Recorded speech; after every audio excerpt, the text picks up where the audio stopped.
Fans, welcome to Sports Chat, Spring Practice Edition.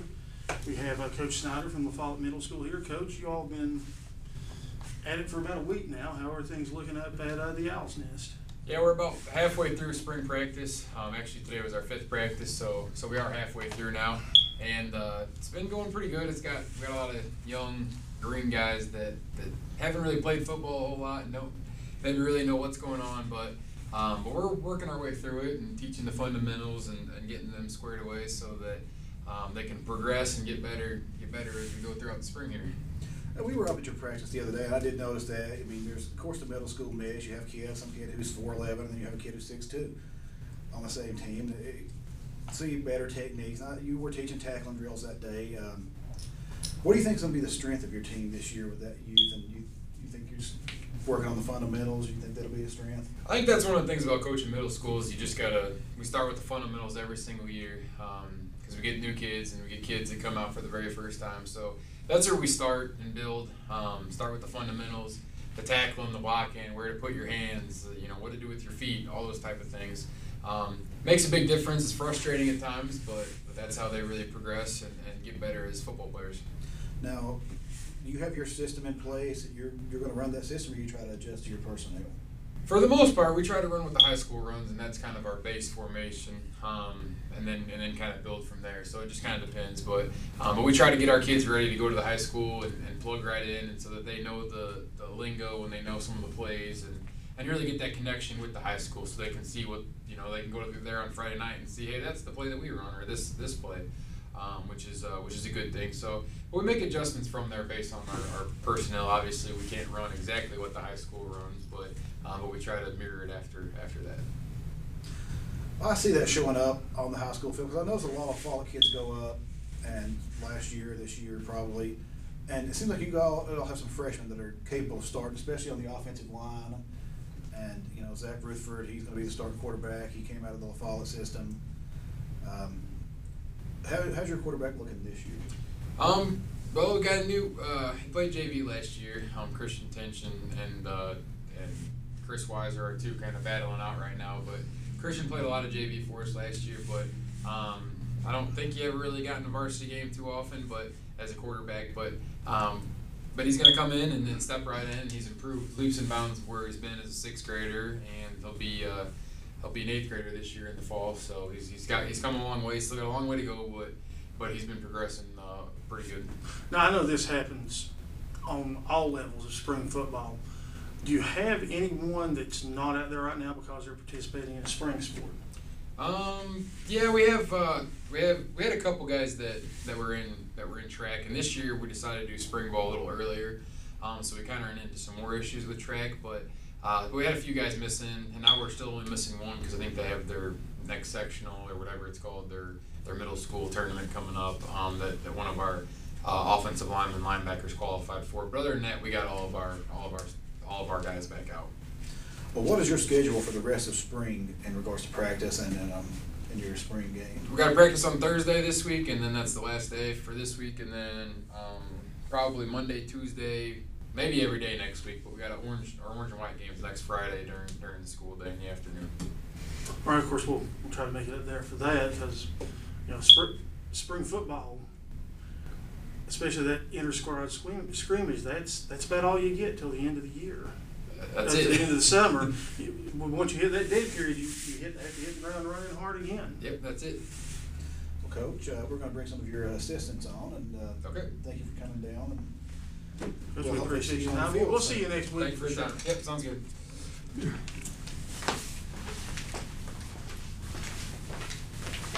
Now we got assistant coach Anthony is here.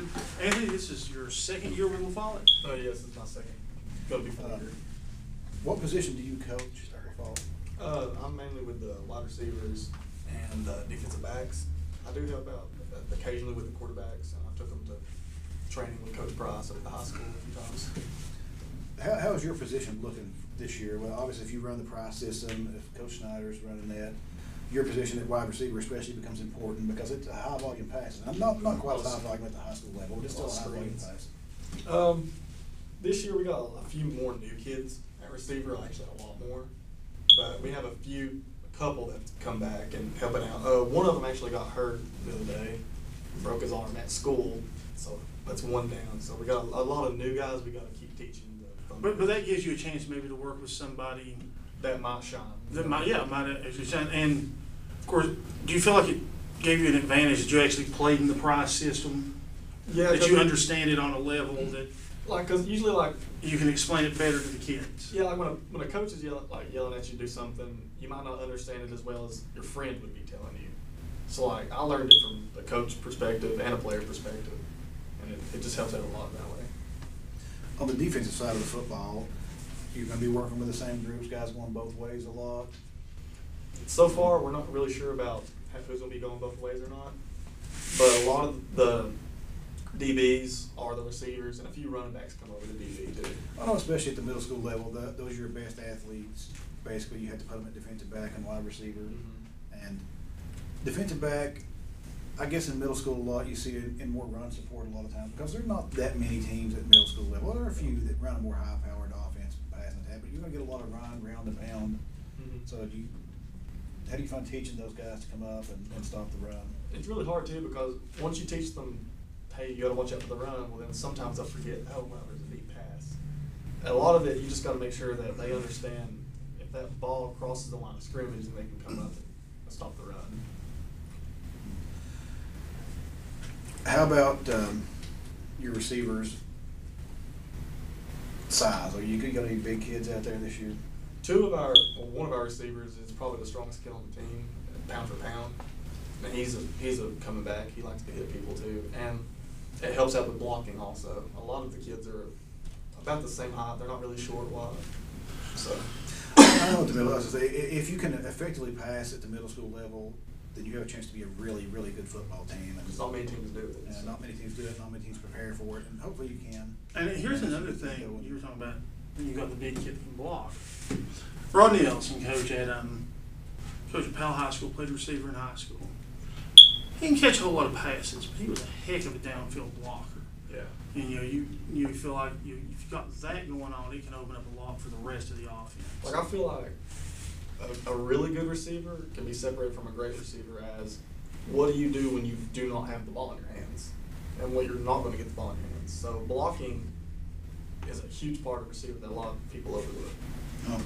I'm glad to hear that you're teaching the fundamentals early and helping out, the process of you and Coach Snyder and the rest of the coaches up there. And it does show up, as I said, with Coach Snyder's segment.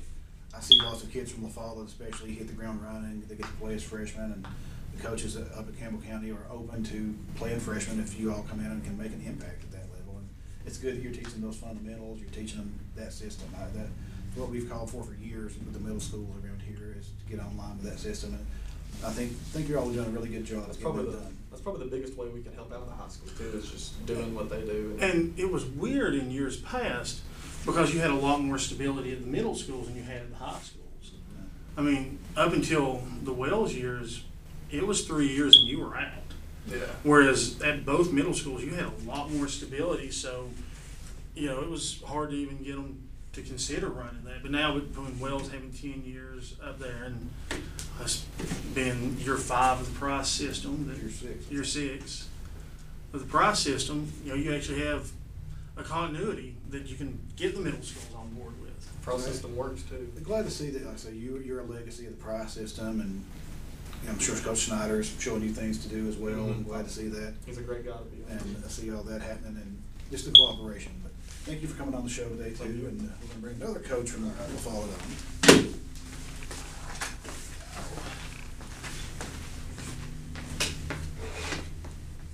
Right now we got Coach Jacob Burnett. Jacob, you're also an alumni of the price system.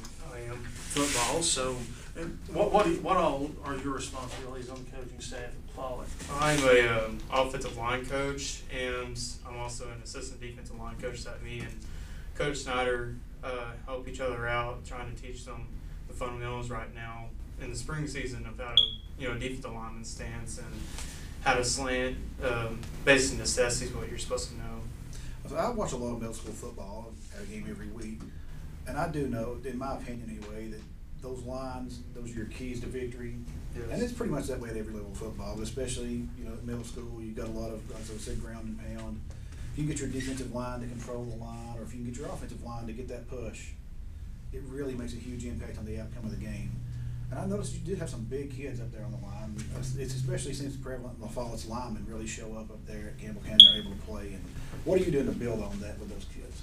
Well, right now we have a lot of size on the offensive line this year, and that I'm also trying to do my best into teaching the offensive linemen just how I was taught up there when I played as an offensive lineman, and teaching them how to do the same pass blocking and the same run blocking, and just the same philosophy as what I learned as an offensive lineman. And that's truly what I feel is the most successful thing you can do for your offensive line is to teach them how to be a true offensive lineman.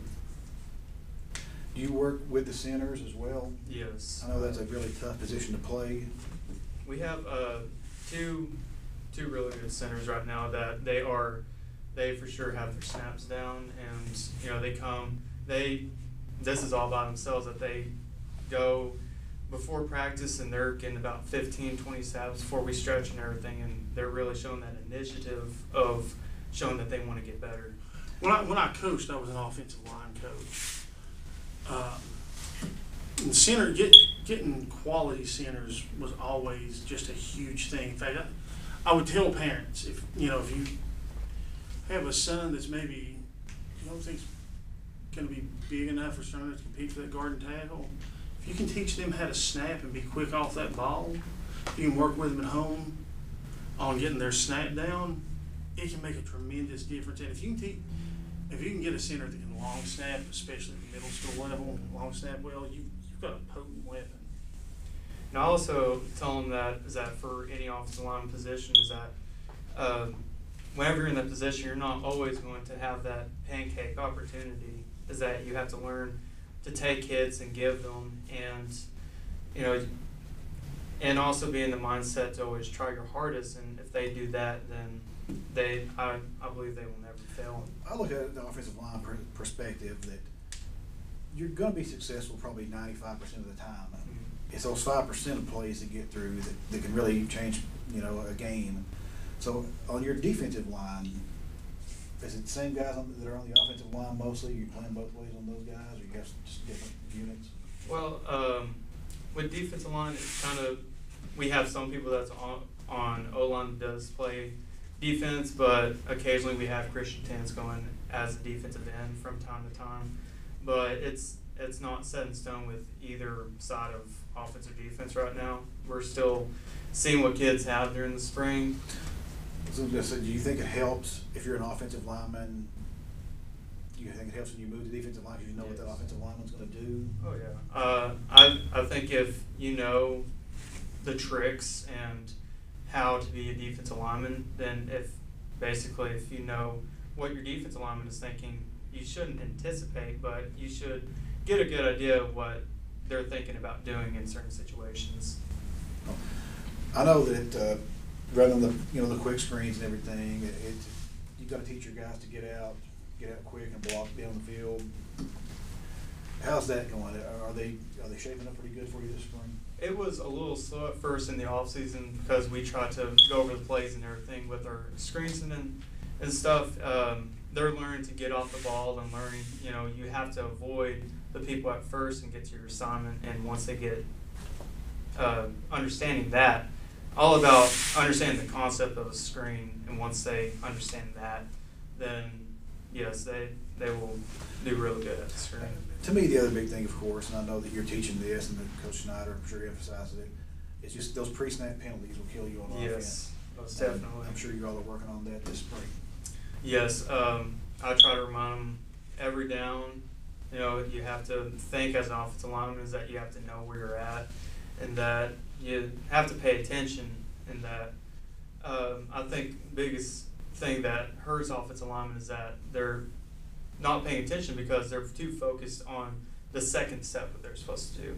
And I tell them to just settle down and to take one step at a time, and that once you're done with one step, they move on to the next. And I think if you teach them that, then we can definitely eliminate those offside penalties. Well, Coach, thanks. I'm glad to see, like I said, the Campbell County legacy coming through and starting to show up in the coaching ranks around here. really happy that Coach Snyder decided to let you all come on and coach with him. I'm sure you are as well, and, you know, just best of luck the rest of spring. Really hope that you guys have a great spring game and, you know, get ready for the And we'll fall be able to get break. some pictures and videos of that. Fans, we'll see you next time on Sports Chat.